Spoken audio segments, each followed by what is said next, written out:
혼자 걷는 길은 힘들고 외로워도 함께 가는 길은 즐겁고 힘이 납니다. 초보 신앙인들의 손을 마주잡고 안내해주는 시간, 내일은 나도 신자.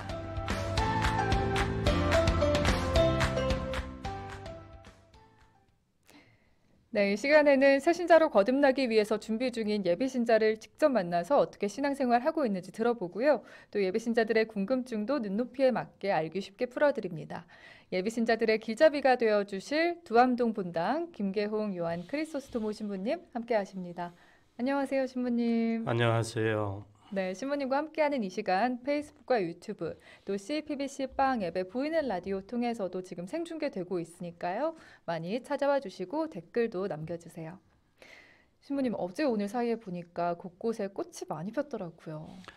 예, 요즘 코로나19 때문에 일상이 위축되어 있고 또 외출도 자제하는 상황에서 아마 주변 자연 환경의 변화를 실감하기가 참 어려운 때잖아요. 네. 저도 모처럼 성당 앞마당에 피어있는 어느새 활짝 피어버린 목련을 보면서 네. 그동안에 코로나에 대한 불안감으로 전혀 살펴보지 못했던 변화를 실감할 수 있었고 또 산 언저리 같은데 매화도 이미 피어 있고 네. 벚꽃은 아직은 몽우리가 져 있는 상태인 것 같아요. 어쨌든 모든 것이 위축되어 있지만 조금 더 힘을 내서 이 시기를 잘 극복해 나갔으면 합니다. 네, 꽃들을 보며 희망을 좀 가져보면 좋겠습니다. 그런데 아쉽게도 개학 연기가 4월로 지금 연기가 된 상황이에요. 예, 방금 말씀하신 것처럼 주교회의에서 우리 사회의 여러 가지 상황들을 고려해서 유치원 초, 중, 고 개학일이 4월 6일로 이제 연기된 점을 고려해서 지역 상황에 맞춰서 교구장의 재량에 따라서 다시 이제 미사 재개를 결정하기로 합의를 보신 것 같습니다. 네. 아직 우리 교구의 공식적인 입장은 지금 나와 있지 않지만 아마 오늘 내일 중으로 아마 발표가 되지 않을까 싶습니다. 네, 하루빨리 또 곧 부활이 다가오니까요. 이 부활의 기쁨을 본당에서 함께 느낄 날을 기다려보면서 내일은 나도 신자 함께 합니다. 페이스북으로 김홍구님도 인사해 주셨네요. 신부님 건강하시길 빕니다. 댓글 남기셨는데요. 유튜브 좋아요도 눌러주시고 구독하기 또 공유하기도 많이 해주시면 좋겠습니다. 유튜브로 이복수님도 지금 함께 하시는데요. 100원의 정보 이용료가 있는 문자 샵 5005번으로 여러분의 이야기들 보내주실 수 있습니다. 자, 오늘은 편수민 PD가 어떤 분당의 예비신자와 이야기를 나눠봤는지 지금 함께 만나보겠습니다.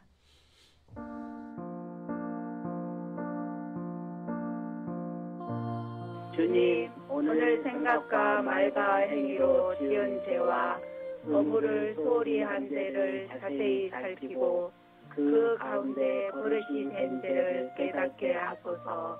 아멘. 지금 그 착한 사회에서 우리가 살다 보면 본의 아니게 많은 죄를 짓고 사는 것 같아요. 자신도 모르는 죄가 참 많을 것 같아요. 그런데 버릇이 된 죄를 깨닫게 해달라는 그 기도문이 마음에 와 닿았습니다.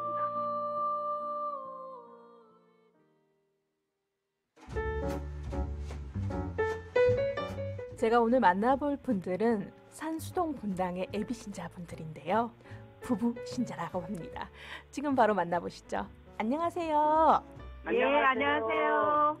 산수성당 예비신자 이복수 정순환입니다. 네, 반갑습니다. 네, 반갑습니다.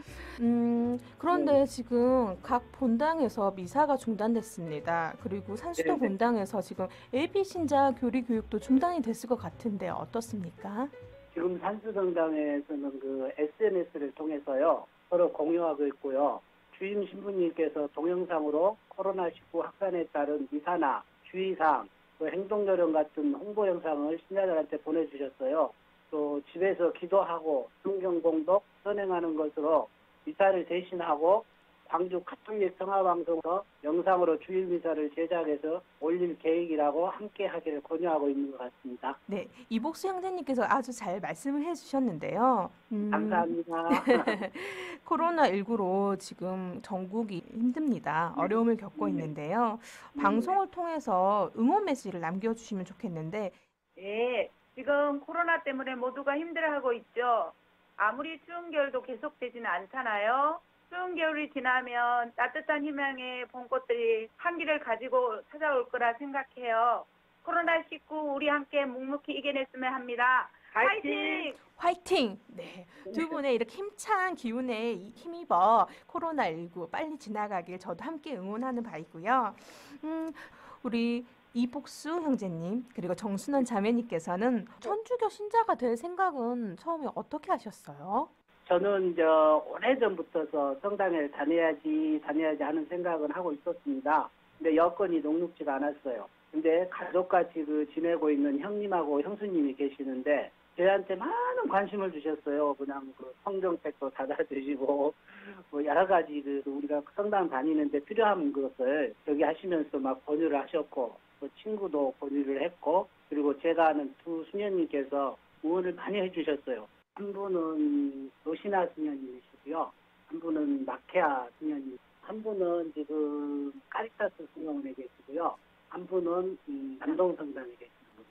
아, 그렇군요. 이 방송을 들으면 굉장히 기뻐하실 것 같아요. 지난해 10월에 입교를 하셨는데 가장 기억에 남았던 일이 있다면 어떤 일이 있으셨을까요? 제가 처음에 교리 공부를 시작하는 날이 산수성당에서 견진 세례가 있었어요. 그렇군요. 그런데 그날 광주 대교구에서 옥현진 시몬 주교님께서 오셔가지고 미사를 하셨거든요. 근데 제가 처음 미사를 보는 날이었어요, 그날이.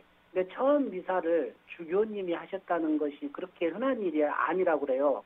저희가 축복을 많이 받았다고 형제 자매님들이 그러시더라고요. 그래서 그게 기억에 많이 남습니다. 새롭긴 하지만 또 낯설게 애비신자 교육입니다. 이 교육 힘들지는 않으셨을까요? 새로운 것을 시작하면 그동안에 가지 않았던 길이라 낯설고 힘이 많이 들어요. 근데 이제 제가 공부를 안 한 지가 수십 년이 흘러서 그런지 여러 가지가 다 힘듭니다. 이런 학생을 가르치는 우리 교리 선생님은 더 힘드실 것 같아요. 교리 선생님이 아마 다 알고 계실 거예요. 이런 마음을 가지고 계시다는 걸 알고 계시기 때문에 더 힘이 나지 않을까 싶습니다. 부부가 함께 성당을 다니면 어떤 점이 좋나요? 네, 모든 것이 다 좋은 것 같은데요. 예를 들면 기도문 같은 거 외워야 되잖아요. 아, 그렇죠. 예, 서로 도와주고 외웠는지 점검도 해주고 기사 시간 맞춰서 같이 갈 때는 시간을 맞추기 위해서 서로 도와주기도 하고 그다음에 같은 관심사가 있어서 이야기도 잘 통하고요. 그날 특히 미사 보고 오면 저희들은 지금 미사 보고 있으면 좀 어색한 점도 있거든요. 좀 그럼요. 그런 점도 둘이 와서 인터넷을 찾아서 연습도 해보고 여러 가지로 단점보다는 장점이 더 두드러지게 많은 것 같아요. 그래 보입니다. 저희들이 미사를 마치고 돌아오면요. 거기에 대한 저기가 많이 낯설잖아요. 그렇죠. 그래서 이제 유튜브에 들어가서 천주교 주일미사 쳐가지고 거기에 보면 성당마다 미사 보는 게 많이 나오더라고요. 그러면 같이 그거를 둘이 앉아서 그 미사를 보면서 연습하고 그럽니다. 아, 그 모습이 상상이 돼서 굉장히 마음이 훈훈해지네요. 성당 다닌 후로 어떤 점이 달라졌나요? 저희들이 매일 저녁에 기도를 하는데요. 전에 저희 남편이 좀 아프셔가지고 예, 그때부터 제가 기도를 하기 시작했어요. 그전에는 그냥 손잡고 둘이 계속 10년 동안 거의 기도를 저녁에 감사 기도를 드리거든요, 그냥. 그런데 교회 다니고는 여러 가지 기도문을 외워서 처음에 기도하기 전에 기도문 한 8가지 정도를 먼저 하고 항상 감사 기도를 하고 있거든요. 이런 점이 많이 달라진 것 같아요. 주일에 부지런해졌습니다. 성당에 가기 위해서 준비하느라 늦잠 자던 것이 많이 없어졌고요. 또 함께 사시는 분이 많이 변했어요. 이해심도 많아졌고 잔소리도 많이 줄었고 제가 무슨 사고를 쳐도 그럴 수 있지 뭐 하고 넘어가고 나를 위로한다든지 하여튼 요즘은 천사가 된 것 같아요. 그렇군요. 함께 사시는 분이라고 하면 정순환 자매님을 말씀하시는 거죠? 맞습니다. 우리 옆에 우리 정순환 자매님은 그 남편 되시는 이복수 형제님의 이런 말 어떻게 느끼세요? 아, 제가 좀 그랬나 보네요. 네, 좋습니다. 네. 주위에 묻지 못했던 가톨릭 신앙적 궁금증이 있으셨다면 지금 말씀을 해주시겠습니까? 북한에는 성당이 있는가 이게 좀 궁금하더라고요. 있으면 몇 개 정도 있는가 이것도 알아봤으면 좋겠어요. 그 메일 미사 책 표지에 2020 가해라고 표기가 되어 있던데요. 가해가 무슨 뜻인가요?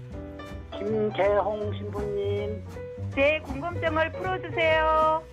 예. 예수님과 함께 할 것을 비장한 각오로 자신 있게 맹세합니다. 산수동 본당 화이팅!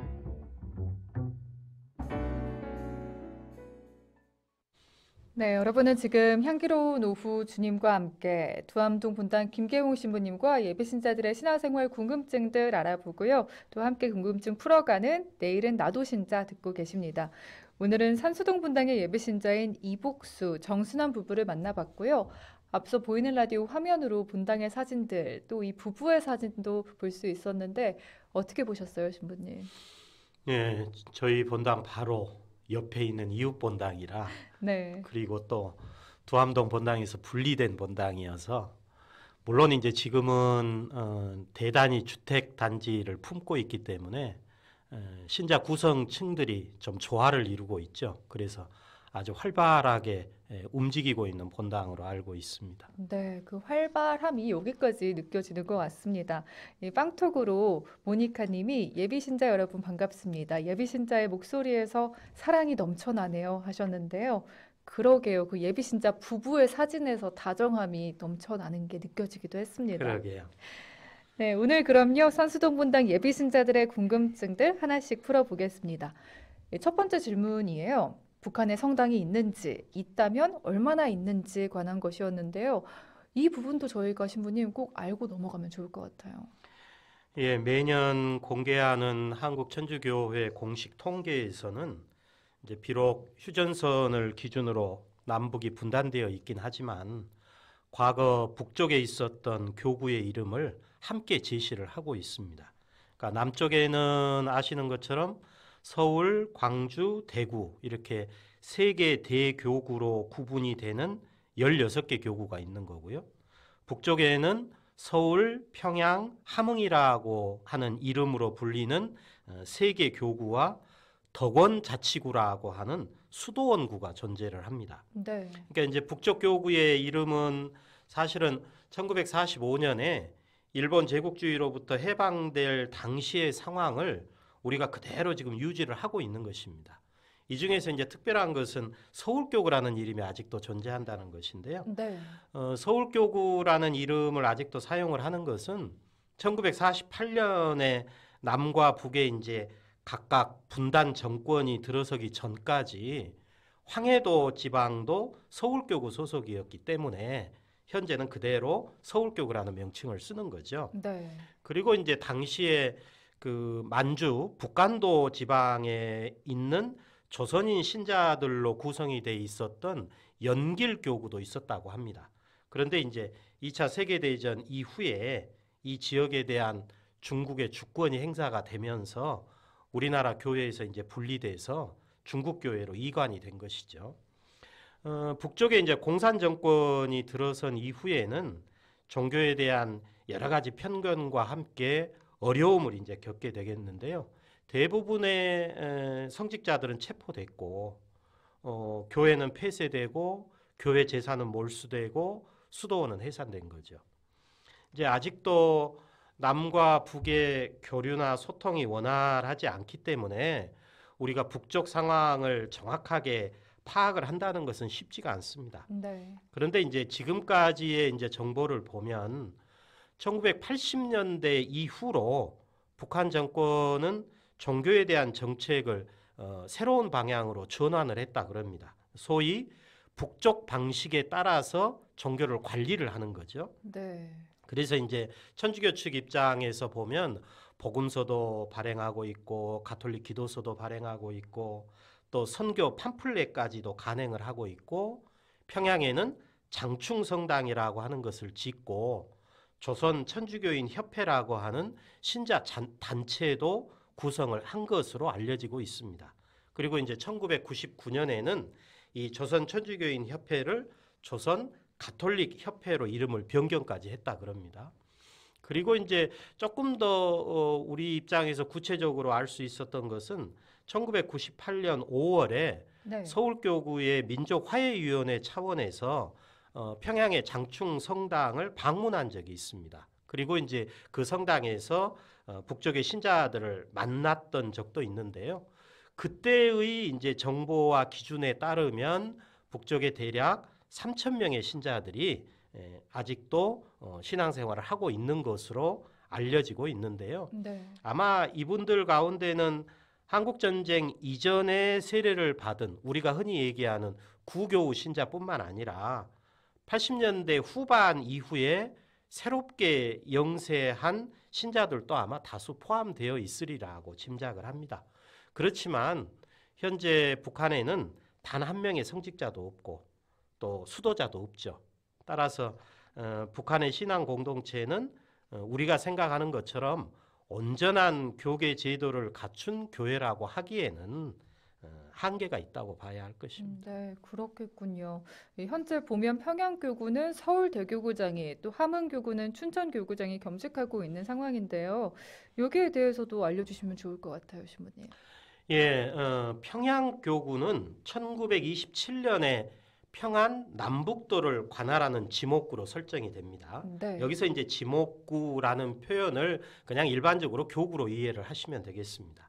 그리고 이제 1939년에는 지목구가 이제 대목구로 승격을 하는 것이고 1943년에 홍용호 프란치스코 주교가 교구장으로 임명이 됩니다. 이제 이분의 임명이 왜 우리들에게 기억에 남아야 되느냐 하면 네. 그 이전에는 외국 수도의 사제들이 이제 평양 교구의 사목 활동을 책임을 지고 있었던 거죠. 그런데 이제 이 홍용호 프란치스코 주교님이 교구장으로 임명이 되면서 한국인 사제단에 의해서 이제 사목 활동이 이어지게 됩니다. 그런데 안타깝게도 1948년에 공산 정권이 들어서면서 교회 재산이 몰수되고 49년에는 이 홍주교님이 납치가 돼서 사실 지금까지도 정확하게 이분의 행방을 알 수가 없습니다. 네. 그리고 이제 다른 성직자나 수도자들 역시 체포되거나 행방불명됐고 한국전쟁 이후에는 이제 월남한 평양교구 소속 사제들로 명목상 평양교구로 유지가 됐지만 이제 1970년에 서울교구하고 협약을 맺고 서울교구로 편입이 됩니다. 그래서 이제 그 다음부터는 서울교구장이 계속해서 평양교구장 서리, 그러니까 한자말로 대리서자에 다스릴 이자를 써서 직무대리를 겸직을 하고 있는 거죠. 네. 그리고 이제 함흥교구도 마찬가지인데요. 네. 함흥교구는 1920년에 대목구로 설정이 됩니다. 당시에 이제 북쪽에 진출해 있었던 베네딕토회 소속 사제들에 의해서 이제 사목 활동이 이루어졌었는데요. 신상원 보니파시오 아바스가 이제 교구장으로 임명이 됩니다. 역시 49년에 공산 정권의 이 신상원 보니파시오 아바스도 체포가 됐고 50년에 감옥에서 돌아가신 것으로 추정을 하고 있습니다. 그래서 이제 평양교구와 마찬가지로 공산 정권에 의해서 여러 가지 고초를 겪으면서 한국전쟁 이후에 남쪽에서 이제 명목상 함흥교구로 유지가 돼 오다가 2005년 이후부터는 주교회의와 베네딕토회와의 협의를 통해서 네. 춘천교구장이 함흥교구장 서리로 직무대리를 하기로 이제 합의를 보고 지금까지 겸직을 하고 있는 거죠. 네. 잠깐이나마 역사 또 북한의 한국 천주교회 상황도 들어볼 수 있었는데요. 하루빨리 북한에도 이 복음의 씨앗이 뿌려지길 함께 기도해보면 좋겠습니다. 예. 자, 이번엔 산수동 분당 예비신자인 이복수 정순환 부부의 다음 궁금증을 살펴보면요. 이 매일미사 책에 관한 궁금증을 주셨어요. 이 책에 보면 오른쪽 상단에 3월이라고 되어 있고 그 옆에 작게 2020 가해라는 글자가 보입니다. 여기서 가해가 대체 무슨 의미일까 하는 궁금증 예비신자분들이라면 가지실 수 있을 것 같아요. 예, 한국 천주교 중앙협의회 명의로 이제 달마다 발행하는 매일미사라고 하는 책, 아마 우리 신자들에게는 굉장히 익숙해 있는 책 중에 네. 하나죠. 그날의 미사 전례에서 사용하는 기도문이나 독서, 화답송, 복음 등과 함께 그날 전례를 안내해주고 신자들의 묵상을 돕기 위한 내용들을 싣고 있습니다. 이 매일 미사 이제 표지에 표시된 가해, 나해, 다해라고 하는 용어는 사실은 미사 전례에서 말씀 전례의 핵심이라고 할 수 있는 독서와 관련된 표기로 이해를 하시면 되겠습니다. 네. 이제 미사 전례에서 독서라고 하는 것은 평일에는 제1독서와 복음이라는 두 편의 독서를 읽고 주일과 대축일에는 제1독서, 제2독서 그리고 복음이라고 하는 세 편의 독서를 하잖아요. 이제 이 독서의 내용은 아시는 것처럼 구약성경과 신약성경 모두 다입니다. 그런데 성경의 내용을 미사 전례에서 빠짐없이 읽는다라고 하는 것은 우리가 상식적으로 생각을 해봐도 어려운 일이죠. 네. 하느님의 말씀이 담겨 있는 성경의 다양한 양식을 신자들이 가능한 한 풍부하게 체계적으로 얻게 하기 위해서는 일정한 주기와 또 그날 미사 전례의 특성에 맞게 편성된 독서의 원칙이 필요하게 될 수밖에 네. 없는 거죠. 그래서 이제 교회가 그 독서의 원칙을 세 가지로 정한 것입니다. 그 세 가지 중에 첫 번째가 세 편의 독서를 한다. 그 다음에 두 번째가 3년 주기로 편성을 한다. 그리고 이제 세 번째가 주제가 가능하면 조화를 이룰 수 있도록 편성한다. 이렇게 이제 세 가지 독서 원칙을 정하게 되는 거죠. 네. 이 중에서 이제 첫 번째 그 세 편의 독서를 한다라고 하는 편성 원칙에 대해서 말씀을 드리면 제1독서는 구약성경에서, 제2독서는 복음서를 제외한 신약성경에서, 제3독서라고 할 수 있는 복음은 4권의 복음서에서 편성한다. 이게 이제 세 편의 독서를 한다는 원칙입니다. 그게 정해져 있는 거군요. 그렇죠. 네. 그러니까 이렇게 함으로 인해서 구약성경 안에서 예언된 하느님의 구원 역사가 신약성경 안에서 실현이 됐고 예수 그리스도께 이르러서 절정을 이루게 되었다. 이게 보다 더 효과적으로 드러나는 거죠. 네. 1독서, 2독서, 3독서 이 올라가는 그 내용의 흐름에 따라서 우리가 쉽게 파악을 해볼 수 있다라고 그러네요. 하는 것입니다. 그 다음에 이제 두 번째 원칙이 3년 주기라고 하는 네. 원칙인데요. 이게 이제 방금 질문하신 가해, 나해, 다해라는 표현이 나오게 된 배경입니다. 그러니까 성경의 주요 부분을 3년에 걸쳐서 대부분 다 봉독할 수 있도록 하자라고 하는 거죠.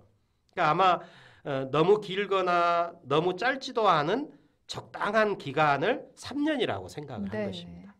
그래서 비슷한 내용을 담고 있는 세 권의 복음서, 마테오, 마르코, 루카 이 복음서를 각각 1년 단위로 편성을 하면 자연스럽게 예수님의 말씀과 생애가 담겨 있는 복음서 전반적인 내용을 3년에 걸쳐서 우리가 접할 수 있겠다는 거죠. 그러면 요한복음은 뭔가?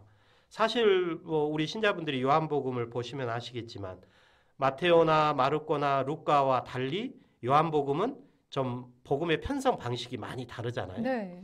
그래서 이 요한복음은 특별한 시기에 편성할 수 있겠다 하는 생각을 하게 된 겁니다. 그래서 이제 3년 주기에 첫 해를 가해, 둘째 해를 나해, 셋째 해를 다해라고 표현을 하는 거죠. 이제 이 원칙에 따라서 가해는 주로 마테오 복음을, 나해는 주로 마르코 복음을, 다해는 주로 루카 복음에서 이제 독서의 내용을 편성을 하는 것이고, 네. 요한복음서는 이제 상대적으로 분량이 적은 마르코 복음서를 보완을 한다든지 아니면 특별한 시기라고 할 수 있는 사순 시기나 부활 시기에 집중해서 편성하는 원칙을 지금 세워놓고 있는 것입니다. 네. 근데 이제 신자분들 입장에서 그러면 금년이 무슨 해인지를 어떻게 알 수 있겠느냐? 가해인지 나해인지 다해인지 어떻게 알 수 그러게요. 있겠느냐? 이것도 굉장히 쉬운 방법입니다. 그러니까 해당 연도를 3으로 나누시든지 네. 아니면 해당 연도의 숫자를 다 더해서 3으로 나누시면 됩니다. 그래서 3으로 나눠서 1이 남으면 가해, 네. 2가 남으면 나해, 남는 숫자가 없으면 다해라고 구분하시면 됩니다. 아. 그러니까 예를 들면 네. 2020년이다. 그러면 2020을 3으로 나누시면 돼요. 또 그게 어려우시다면 2 더하기 2를 하시면 돼요. 4를 이제 3으로 사죠? 나누면 되는 그러면 그걸 거예요? 3으로 나누시면 됩니다. 그러면 3으로 나누면 1이 남죠? 1이 남으면 가해가 되는 거죠. 그래서 2020년은 가해다. 이렇게 이해를 하시면 될 것 같습니다. 네. 그 다음에 이제 세 번째 원칙이 주제의 조화인데요. 이것은 이제 그날 독서들의 주제나 내용이 가능하면 서로 연결되도록 하자라고 하는 거죠. 경우에 따라서는 비슷한 주제나 또 서로 상반되는 주제들로 좀 조화를 이루도록 편성을 해서 하느님 구원 역사의 흐름과 말씀의 풍요로움을 좀 더 신자들이 제대로 맛보게 하자라고 하는 그런 취지가 담겨 있다라고 보시면 되겠습니다. 네. 그래서 신부님 그런 말씀 해주신 기억도 나요. 총 새신자가 돼서 3년이 지나고 나면 어느 정도 복음을 골고루 읽을 수 있다. 그렇습니다. 언젠가 한번 말씀드렸듯이 새신자를 몇 년으로 볼 것이냐 하는 문제와 네. 관련해서 아마 그런 말씀을 드렸던 것으로 아는데요. 바로 이 가해, 나해, 다해라고 하는 것과도 긴밀하게 연결돼 있다라고 말씀드릴 수 있겠습니다. 그럼 신부님 이 가해, 나해, 다해 다시금 정리를 해볼까요? 예, 이제 요약을 해서 간단하게 말씀을 드리면 네. 교회가 이렇게 그 독서의 편성 원칙을 가해, 나해, 다해로 구분하는 것은 사실은 1962년에서 1965년에 걸쳐서 이루어졌던 제2차 바티칸 공의회의 정신에 따른 것입니다. 그 공의회에서 결정된 전례 헌장 51항에 보면 이런 말씀이 있어요. 하느님 말씀에 더욱 풍부한 식탁을 신자들에게 마련하여 주도록 성경의 보고를 더 활짝 열어서 일정한 횟수 안에 성경의 더 중요한 부분들이 백성에게 봉독되어야 한다. 이렇게 선언을 했거든요. 네. 그래서 이 헌장에서 일정한 횟수 안에라는 뜻을 반영한 것이 3년 주기, 가해, 나해, 다해라고 하는 독서 편성 원칙이다. 이렇게 이해를 하시면 되겠습니다. 네, 독서 편성 원칙에 대해서도 자세히 알아봤습니다. 오늘 함께 하시면서 3119번님이 예비신자들의 이야기 들을 때마다요, 마음에 뭉클 잊고 있었던 신앙의 열정이 꽃피어납니다. 예비신자 화이팅입니다 하셨고요. 또 빵톡으로 윤철 베드로님도 이 시내버스에서 신부님의 말씀 잘 귀 기울여 듣고 있으시다고요. 감사합니다. 또 모니카님이 신청곡 남기셨는데요. 이 나정신의 사랑의 송가 띄워드리면서 오늘 김계홍 신부님과도 인사 나누겠습니다. 신부님 오늘 말씀 잘 들었습니다. 감사합니다.